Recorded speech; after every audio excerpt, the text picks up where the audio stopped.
ഇന്നത്തെ ഞങ്ങളുടെ മുഖ്യ അതിഥി പത്മശ്രീ IM വിജയൻ. ഞാൻ ഈ ഹോസ്പിറ്റലിൽ ഈ സ്പോർട്സിൻ്റെ ഇതൊക്കെ ആയിട്ട് ഞാൻ കുറേ ഉദ്ഘാടനത്തിന് പോയിട്ടുണ്ട്. പക്ഷേ ഇത്രയും സ്പോർട്സ് അറിയുന്ന ഡോക്ടേഴ്സിനെ ഈ രാജഗിരി ഹോസ്പിറ്റലാണ് കണ്ടത്. ഡോക്ടർ പറഞ്ഞപ്പോൾ തന്നെ ഞാനൊക്കെ കുറച്ച് പുറകോട്ട് പോയി.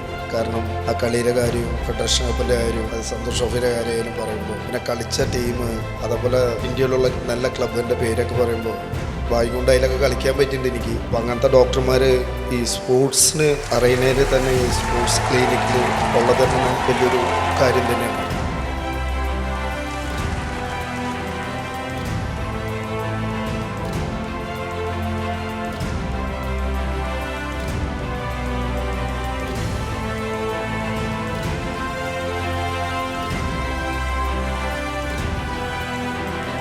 പഴയതുപോലെയല്ല. ഇപ്പം പണ്ട് സ്പോർട്സ് എന്ന് പറയുന്നത് ഒരു ഹോബി. ഇപ്പം ഡോക്ടർ ടോമൊക്കെ പറഞ്ഞതുപോലെ നമ്മുടെയൊക്കെ ചെറുപ്പകാലങ്ങളിൽ ഇതൊക്കെ ഒരു ഹോബി പോലെയാണ്. കാര്യം അന്നൊരു പ്രൊഫഷനായിട്ടൊന്നും ഇത് എടുത്താൻ ഏകദേശം 1-2% ആൾക്കാർക്ക് മാത്രമേ പറ്റുള്ളായിരുന്നു.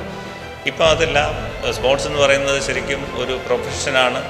അതൊരു ശാസ്ത്രമായിട്ട് നന്നായിട്ട് ഡെവലപ്പ് ചെയ്തു.